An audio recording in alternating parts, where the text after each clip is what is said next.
ఇండియాలోనే #1 varicose veins hospital Avis vascular centre.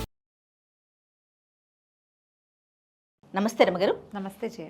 రమగారు, పెళ్ళిళ్ళు మనం ఈ మధ్యకాలంలో ఎక్కువగా లవ్ మ్యారేజెస్ చూస్తున్నామండి.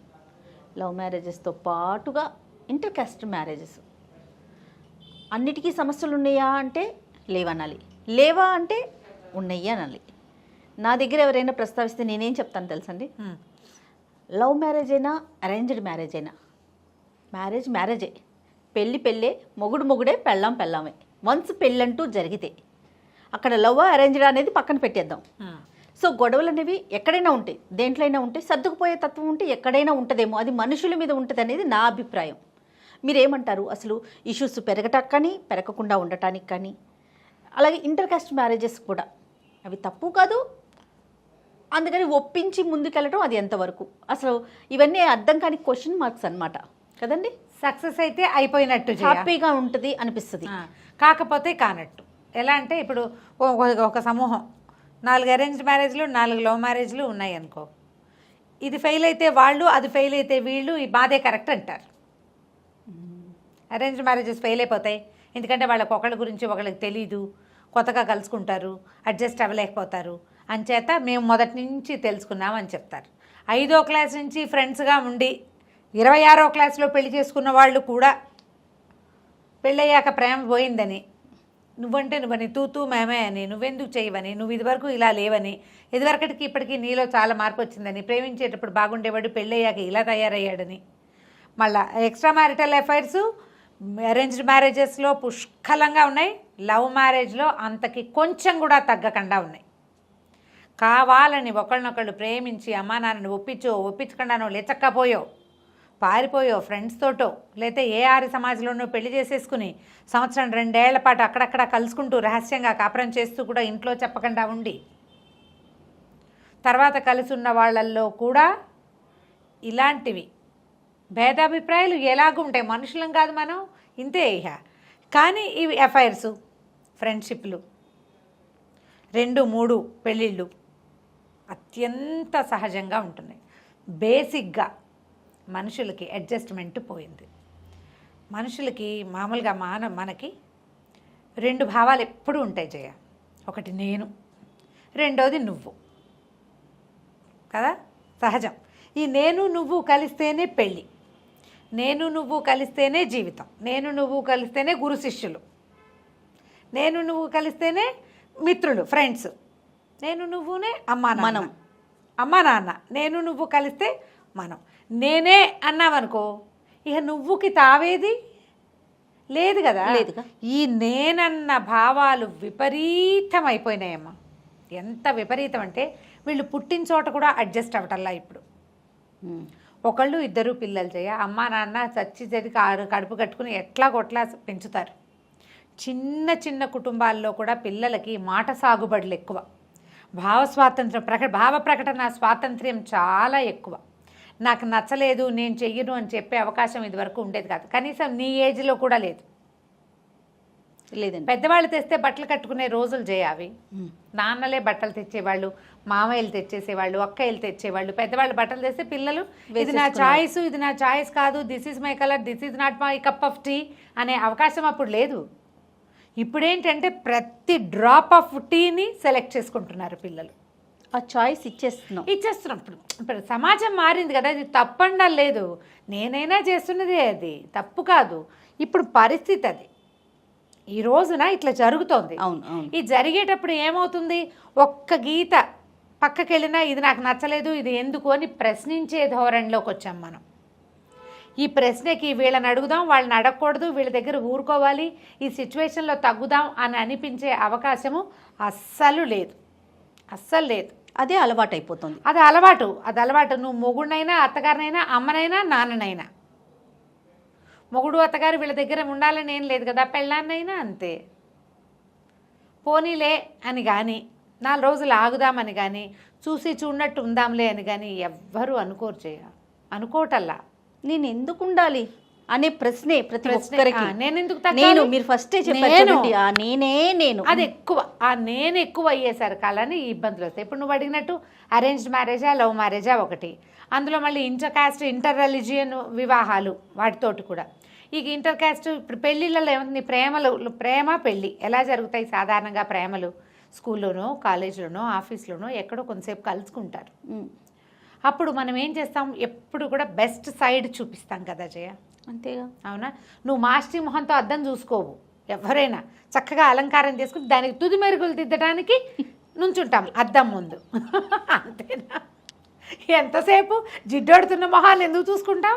వెంటనే దాన్ని సరి చేస్తాం. మాస్టర్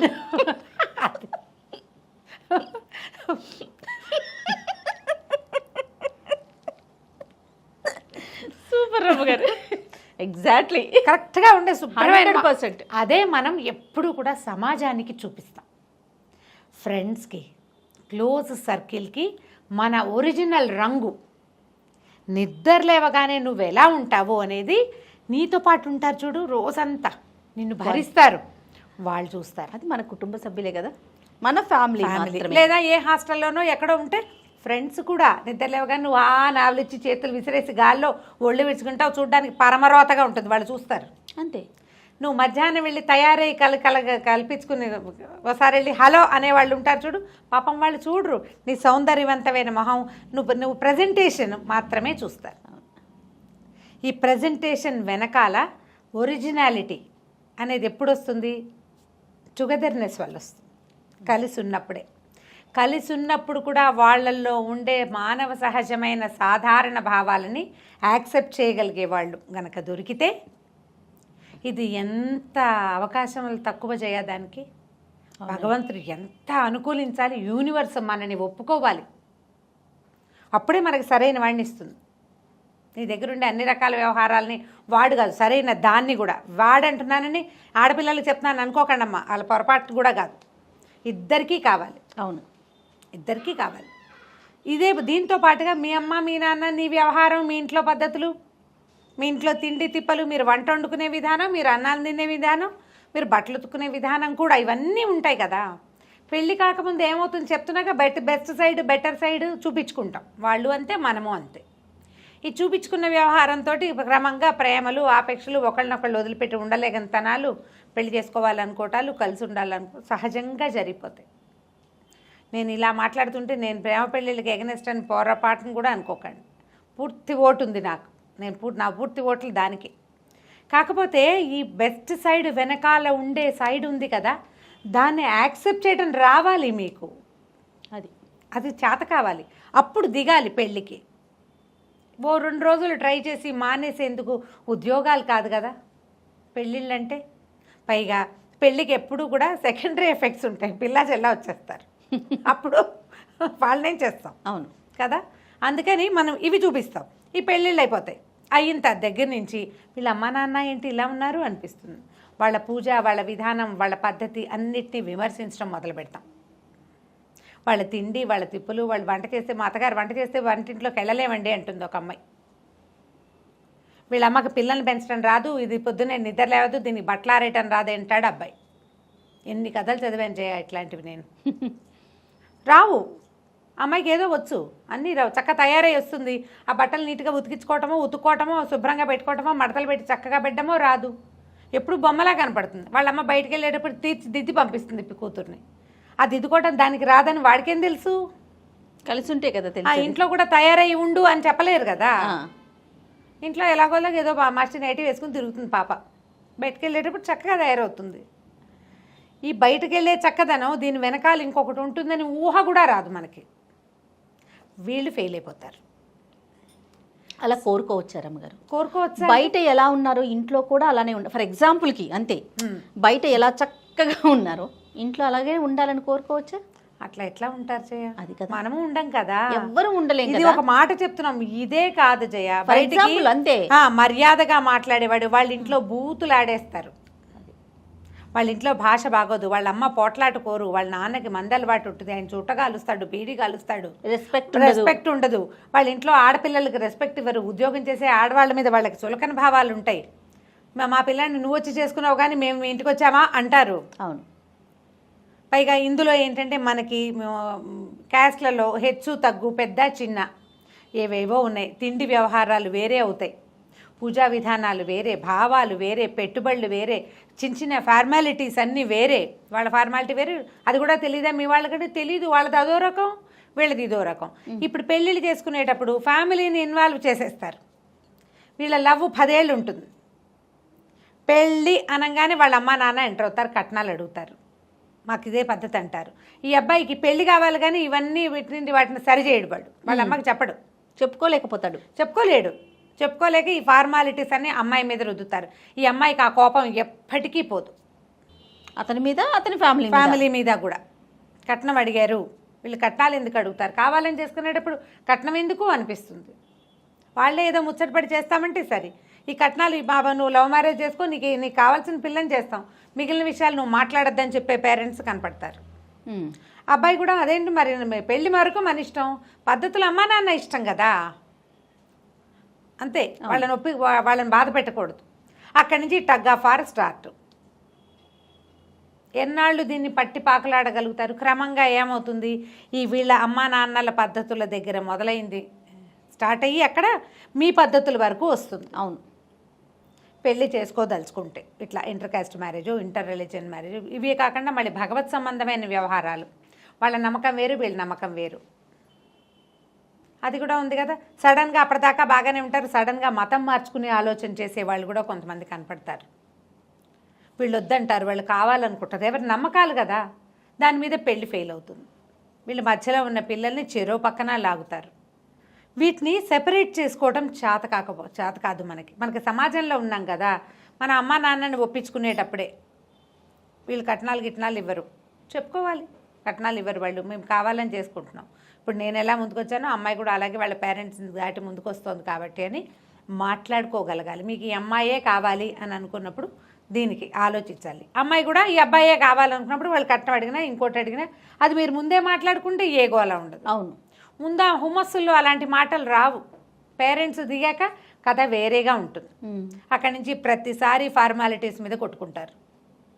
వాళ్ళ పద్ధతులు బాగుండవు. అబ్బాయి ఎవరో ఒక చాలా మంచి ఉద్యోగంలో ఉన్నాడు, కొలీగ్స్. పెళ్ళి అనుకునేదాకా వాళ్ళ ఇంట్లో విధానం ఏమిటో ఈ అమ్మాయికి తెలియదు. ఇలాంటివి కనపడుతున్నాయి కొన్ని. తీరా అక్కడికి వెళ్ళాక వీళ్ళు ఏదో కొంచెం ఫ్యాన్సీగా స్టైలిష్గా పెద్ద మంది తరహాగా, అంటే ఏమనాలి, అప్పర్ మిడిల్ క్లాస్ ధోరణి వీళ్ళది, లోవర్ మిడిల్ క్లాస్ ధోరణి వాళ్ళది. ఈ క్లాసుల్లో వ్యత్యాసాలు కూడా ఎంతో బాధిస్తాయి కదా. సేమ్ క్యాస్ట్లో కూడా క్యాస్ట్ అండ్ క్లాస్ రెండూ ఇబ్బంది పెడతాయి. అవును, కులాలతోటి ఇబ్బంది, తరగతులతోటి ఇబ్బంది. వాళ్ళ పద్ధతులు, వాళ్ళ పిసినారితనం, వాళ్ళ పద్ధతి బాగుండలేదు, వాళ్ళు ఇలా చేస్తారు, నిన్నటిది వాళ్ళు తింటారు, లేదా ఇవాళది రేపటికి పెడతారు, శుభ్రంగా ఉంచరు, క్లీన్గా ఉండరు. అక్కడి నుంచి పిల్లలు పుట్టాక మా అత్తగారి పెంపకం బాగోదు, ఆవిడ ఎంతసేపు పిల్లని ముద్దు పెట్టుకుంటుంది. అదొక కంప్లైంట్ తెలుసా? అంటే పిల్లని అత్తగారు ముద్దు పెట్టుకుంటారు ఎంతసేపు, అన్హైజీనిక్ అంటుంది అమ్మడు. మనవడు ముద్దురాడు, చెప్పలేకపోతాం. వీటి మీద కొట్లాడుకుంటారు. ఇంకా భార్యాభర్తలకి సయోధ్య ఎట్లా ఉంటుంది? వీళ్ళ కర్మగాలితే మూడో వాళ్ళు ఎవరో అడ్వాంటేజ్ తీసుకుంటారు బయట నుంచి. వీళ్ళు పోయి ఎవరో ఒకళ్ళకి చెప్పుకుంటూ ఉంటారు, ఆఫీసుల్లోనూ లేకపోతే కొలీగ్స్లో, ఫ్రెండ్స్ తోటో. మూడో మనుషులు ఎంటర్ అవుతారు కదా. అంతే. పెళ్ళిళ్ళు చేసుకునే ముందే ఎప్పుడు కూడా నీకు నాకు పెళ్ళి అని అనుకోకూడదు. పెళ్ళి అంటే ఇద్దరు మనుషులకు కాదు, 2 కుటుంబాలకి. ఇటువైపు పెద్ద సమాజం, అటు ఇంకో పెద్ద సమాజం. ఈ సమాజాల మేళవింపు పెళ్ళి. ప్రేమ వరకు మీరిద్దరే ఏం చేసినా. పెళ్ళి అంటే మేమిద్దరమే అని పొరపాటును కూడా అనుకోకూడదు. మేమిద్దరమే పెళ్ళిలో అంతే అనేది కేవలం సినిమాల్లో. అమెరికా వెళ్ళిపోయినా కూడా అత్తామామ వదిలిపెట్టని వాళ్ళు ఉన్నారు. వాళ్ళ పూర్వపు చరిత్రలు, వాళ్ళ పద్ధతులు, వాళ్ళకున్న సమస్యలు మిమ్మల్ని వెంటాడుతూనే ఉంటాయి, వదలవు. ఎందుకంటే 25-30 ఏళ్ళు ఒక అబ్బాయో అమ్మాయో వాళ్ళ సమాజంలో బతికి వచ్చిన వాళ్ళు. దాని తాలూకు నీడలు మిమ్మల్ని ఎట్లా వదిలిపెడతాయి? నువ్వు ఎదర్ యాక్సెప్ట్ చేయాలి ఆ నీడని, దాన్ని భరించాలి. అప్పుడు కదా పెళ్ళి సక్సెస్ అయ్యేది. అంతే కదా, లేకపోతే ఎట్లా కుదురుతుంది? కుదరదు. ఏదో దేవాలయానికి వెళ్ళాం, ఇది ఒక జరిగిన సంగతి చెప్తున్నాను. దేవాలయానికి వెళ్ళాం, మామూలుగా ఎవరో నా వెనకాల నుంచున్నారు. ఇద్దరు భార్యాభర్త వచ్చారు. అమ్మాయి కొంచెం చక్కగా మంచి ట్రెడిషనల్గా ఉంది, అబ్బాయి జీన్స్ ప్యాంట్ బాగున్నారు. చిన్నపిల్లలు 30 ఉంటారు. గోత్రాలు చెప్తా గోత్రనామాలు అడిగారు అర్చకుడు. ఆ అబ్బాయి ఓ గోత్రం చెప్పాడు, ఈ అమ్మాయి ఓ గోత్రం చెప్పింది. చెరుకో గోత్రం చెప్పారు. నేనేమనుకున్నా, ఓహో సరే అబ్బాయి వాళ్ళ గోత్రం చెప్పారు, ఈ పిల్ల తండ్రి గోత్రం చెప్పుంటుంది. ఇప్పుడు మేమైనా ఏం చేస్తామంటే ఏదైనా పెద్ద పెద్ద దేవాలయాలకు వెళ్ళి చెప్పినప్పుడు మా గోత్రంతో పాటు మా పుట్టింటి గోత్రం అన్నయ్య పేరు కూడా చెప్పి గోత్రం చెప్తాం. అన్నయ్య పేరు మీద కూడా అర్చన అని చేస్తాం కదా సహజంగా. నాన్నగారు ఉంటే నాన్నగారి పేరు గోత్రం చెప్తాం. అలాగని భావించారు. బయటకు వచ్చాక వాళ్ళు మాట్లాడుకుంటున్నారు. నీకు ఎన్నిసార్లు చెప్పాలి, నేను చెప్తాను నువ్వు నోరు మూసుకోమని అని అతను అంటున్నాడు. కొంచెం కుతూహలం వచ్చింది, ఏమిట్రా అని. ఆ అమ్మాయి అడిగితే, నేను మా పెళ్ళిలో గోత్రాలు మార్చుకోలేదంటీ, నా గోత్రం నాకే ఉంది. ఇంటి పేరు ఉందిలాగా అమ్మాయి గోత్రం అమ్మాయికే ఉందిట, అతని గోత్రం అతనిదేట, అందుకని అమ్మాయి అలాగే చెప్తుంది. గోత్రాలు మార్చుకోలే మేము. అంటే మేము ఆర్య సమాజంలో పెళ్లి చేసుకున్నామంటే మామూలు హిందూ ట్రెడిషనల్ మ్యారేజ్లో గోత్రాలు అవి మారుస్తారు, నాకు ఇష్టం ఉండదు. నేను మా నాన్న గోత్రంతో ఉండాలనుకుంటున్నా. అసలు బుర్ర తిరిగిపోయింది జియా నాకు. ఇదేం వాదం? గోత్రాలు మార్చేసి ఆడపిల్లని అవతల వాళ్ళ పిల్లని చేసేస్తారట హిందూ మ్యారేజెస్లో. చేసేస్తారు, జరిగేదే అది. అమ్మాయి చెప్పటం మామూలుగా నాకు తెలుసు కొంతమంది ఇంటి పేరు మార్చుకోరు. సినిమా యాక్టర్లు కొంతమంది తండ్రి ఇంటి పేరు భర్త ఇంటి పేరు కలిపి పెట్టుకున్న వాళ్ళని మనం చూస్తున్నాం కొంతమంది. అవును. అలాగా ఈ అమ్మాయిట తన గోత్రమే చెప్పుకుంటుంట, తన గోత్రంతో పూజ. ఈ అబ్బాయితో పెళ్ళి కాపురం పిల్లలు కానీ మీ పిల్లలకి ఎవరి గోత్రం వస్తుందమ్మా అన్న. ఆబ్వియస్లీ తండ్రి గోత్రమే వస్తుందంటే నాకెట్లా మా నాన్న గోత్రం ఉందో నా పిల్లలు కూడా వాళ్ళ నాన్న గోత్రమే ఉంటుంది. బృహత్తర కార్యక్రమంలా కనబడింది. అమ్మాయికి ఎలా చెప్పాలో నాకు అర్థం కాలేదు. అతను అడిగాడు, ఆంటీ మీకు తెలుసా ఈ విషయం, మీరు అర్థం అయ్యేలాగా చెప్తారని. ఇది ఇవాళ సంగతి కాదు, ఒక 6-7 ఏళ్ల క్రితం. ఈ తాబెట్టను కుందేటికి 3 కాళ్ళు అనే వాళ్ళకి చెప్పలేమయ్యా, ఇది ముందు నుంచి వస్తున్న సిస్టము. ఈ సిస్టమ్ అసలు గోత్రం మారటం వల్లే ఈ అమ్మాయి వాళ్ళ ఇంటి అమ్మాయి అవుతుందని. గోత్రం మారపతి మీరేమిట్లు అంటే ఏదో మరి అడగాలిగా. ఇలాంటప్పుడు వీళ్ళది తదినాలు తిథులు పెట్టే జాతే వాళ్ళది. ఓకే, పెట్టుకుంటారు కదా మరి కొంతమంది. మరి అలాంటప్పుడు నీ భార్య వంట చేయడానికి దానికి పనికిరాదు, గోత్రం మార్చుకొని నేనంటే నీ గోత్రమైన అమ్మాయే మీ నాన్నకి పితృకార్యం చేసినప్పుడు వంట చేయడానికి పనికొస్తుంది, అగ్ని కార్యానికి పనికొస్తుంది, లేకపోతే పనికిరాదు. చెప్పారా అని చెప్పారు. ఆ అమ్మాయి చాలా రూక్షంగా చూసింది నాకేసి. అవన్నీ హంబక్ అంది. నేను మరి అది హంబక్ అయితే గోత్రం కూడా హంబక్కేగా, అసలు ఇంకెందుకు? అది హంబక్ ఓకే బాగుంది, మరి ఇది హంబక్ కాదా? మరి నీ గుళ్ళో నీ గోత్రం చెప్పుకోవటం ఎందుకు చెప్పావు గోత్రం? ఐ డోంట్ కేర్ వాచెవర్ అనింద ఇవే. కానీ వీళ్ళిద్దరూ కలిసి ఉండాలనుకుంటున్నారు, పెళ్లి చేసుకున్నారు. నేను అనుకున్నా ఎంతకాలం కలిసి ఉంటారో వీళ్ళు, దీని మీదే టగ్గా ఫరై కొట్టు చచ్చిపోయి ఏమవుతారో చివరికి. ఎన్నేళ్ళు అయింది. మళ్ళీ నేను వాళ్ళ ఫోన్ నెంబర్లు తీసుకోవడం అలాంటివి నేనేం చేయలేదు. చాలా రోజులు ఆ ఆశ్చర్యం నన్ను విడిచిపెట్టి వెళ్ళాలి. ఇప్పుడు ఇలాంటి ఆలోచనలతోటి అబ్బాయి కావాలి, అతను కావాలి, వాడి గోత్రము వాడి ఇంటి పేరు నాకొద్దు. వివాహం అంటే అది మాత్రం కాదమ్మా, అది కాదు. ఇది ఒక కొత్త ఆలోచన మీ అందరిలోనూ రేకెత్తిచ్చానేమో ఇప్పుడు నేను ఇది చెప్పి. వివాహం అంటేనే అమ్మాయిని అబ్బాయి పరం చేసేయటం అనేదే మన సిస్టమ్. ఇంటి పేర్లు ఉంచుకున్నట్టుగా గోత్రనామాలు కూడా ఉంచుకుంటామని అంటే ఏమిటో మరి అదంత సమంజసంగా అనిపించలా. ఎవరైనా పెద్దవాళ్ళని అడగాలి. నేను ఆ తర్వాత దాని మీద పెద్దగా ఆసక్తి చూపించాల. అదొక రెటమతప వాదంగా తోచింది నాకు, వదిలిపెట్టేసా. కానీ ఇప్పుడు ఈ సందర్భం వచ్చింది కాబట్టి ఈ మాట చెప్తున్నాను. ఎప్పుడూ కూడా నీకు ఒక నమ్మకం, ఒక విధానం ఉందనుకోండి. ఈ నమ్మకం విధానాలంటే నేను ఫలానా పూజ చేస్తారు మా ఇంట్లో, అత్తారింట్లో ఒప్పించుకుని చేసుకోవాలి. వీళ్ళకి ఒక సిస్టమ్ ఉంది. నువ్వు వీళ్ళ ఇంటికి వచ్చావు, అతని ఇంటి పేరు తీసుకుంటావు, అతని ఆస్తి స్వాస్తి, అతని జీతం మీద హక్కు, అతను ఏం ఖర్చు పెడుతున్నాడు దాని మీద హక్కు, నీ పుట్టిన సంతానానికి అతని ఆస్తి మొత్తం రావాలి, అతని అమ్మా నాన్న సంపాదించిన ఆస్తి కూడా మనకే కావాలి అనే భావజాలాలు ఉన్నప్పుడు మనం ఏం చేయాలి? అక్కడున్న సిస్టమ్నే మనం ఫాలో అవ్వాలి. అలాగే నడుస్తోంది కదా మన సిస్టమ్. లేదా నీకు ఒక భావజాలం ఉంది, దానికి వాళ్ళ ఒప్పుదల తీసుకో, వాళ్ళ అంగీకారం ఉండాలి, అంగీకారం తీసుకోవాలి. ఈ వైఫ్ అండ్ హస్బెండ్ వ్యవహారంలో రిలీజియస్ థింగ్స్ కూడా, మతానికి సంబంధించినవి కూడా, నీ మతం నీదైనప్పుడు అమ్మాయి మతం అమ్మాయిది అవ్వడానికే 100% ఒప్పుకోవాలి. వాళ్ళ దాన్ని ఒప్పుకోకుండా నా దాంట్లోకి నువ్వు రా అని అడగకూడదు. అది ఎవరైనా ఎవరైనా, ఆడైనా మగైనా. అమ్మాయి ఏదో ప్రాణాయామాలు యోగాలు అవి చేసుకుంటుంది, ఎక్కడికో వెళ్తుంది.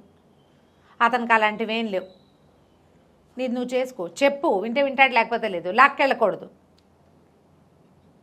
దేవాలయాలు, అమ్మాయిని తీసుకెళ్ళాలి, అమ్మాయి ఎక్కడికో వెళ్ళాలి, తీసుకెళ్ళు. నీకు నమ్మకం ఉంటే ఉండు గుళ్ళో, లేకపోతే లేదు.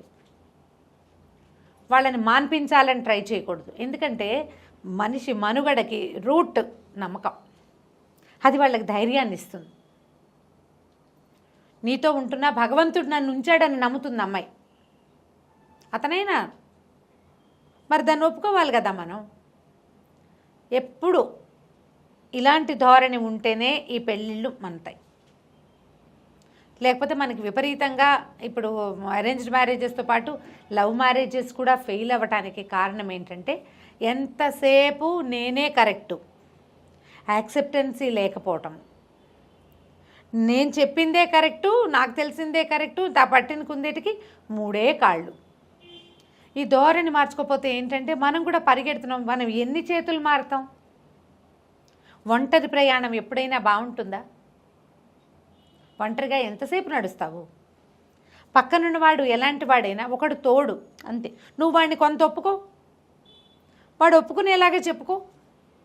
నీ సంగతి కూడా తగ్గాలిగా. ఇద్దరు ఎక్కడో చోట తగ్గితేనే పెళ్ళిళ్ళు సక్సెస్ అవుతాయి. ప్రేమించుకోవటం ఎంత స్పీడో, ప్రేమించిన వాళ్ళని పెళ్లి చేసుకోవటం ఎంత ముఖ్యం అనిపిస్తుందో, ఆ పెళ్ళిని నిలబెట్టుకోవటం అంతకంటే 100 రెట్లు ముఖ్యం. చేసుకున్న పెళ్ళిని నిలబెట్టుకోవాలి. మనం ఎక్కడ తగ్గాలి, ఎక్కడ మానేయాలి, ఎక్కడ ఊరుకోవాలి అనేది సొంతానికి ప్రశ్న వేసుకుని ఇద్దరు కలిసి కూర్చొని మాట్లాడుకుని, లేదా మీ పెళ్ళికి దోహదపడిన, ప్రేమకి దోహదం చేసిన ఫ్రెండ్స్ ఉంటారు, చుట్టాలో ఎవరో ఒకళ్ళు, వాళ్ళని మధ్యలో కూర్చోబెట్టుకునైనా మాట్లాడుకుని దీన్ని సరి చేసుకోండి. ఇలా ప్రేమించుకోగానే అలా పెళ్ళికి తొందరపడద్దు. ముందు వెనక ఆలోచించుకోండి. వీళ్ళ ఫ్యామిలీలో నేను అడ్జస్ట్ అవ్వగలనా? ఎందుకంటే వీడు ఒకడే కాదు మనకు కావాల్సింది. వీడు ఒకడే ఉండడు ఎప్పుడు మన లైఫ్లో. ఆడగాని మొగ్గాని అమ్మాయి ఒక్కతే ఉండదు, అబ్బాయి ఒక్కడే ఉండడు. వాళ్ళు మొత్తం సమాజం ఉంటుంది. ఆ సమాజాన్ని నేను యాక్సెప్ట్ చేయగలను అనే ధైర్యం వచ్చినప్పుడే పెళ్ళికి దిగండి. ఓ 2 ఏళ్ళు ఏడాది లేట్ అయినా ఏం పర్వాలేదు. నువ్వు లేనిదే నేను బతకలేనని పరిగెత్తడం, ఆ వెనకాల ఉన్న వాళ్ళని చూడంగానే భయపడి వెనక్కి పారిపోవటం, అలాగే జరుగుతున్నాయి కదా. ఆలోచించి పెళ్ళికి దిగాలి. ఆల్రెడీ దిగేసిన వాళ్ళు ఆలోచించుకుని దాన్ని సెటరేట్ చేసుకోవడానికి ట్రై చేయాలి. అప్పుడు కొంచెం ఈ గోల తగ్గుతుంది. రైట్. నమస్తే రమ్మ గారు. నమస్తే.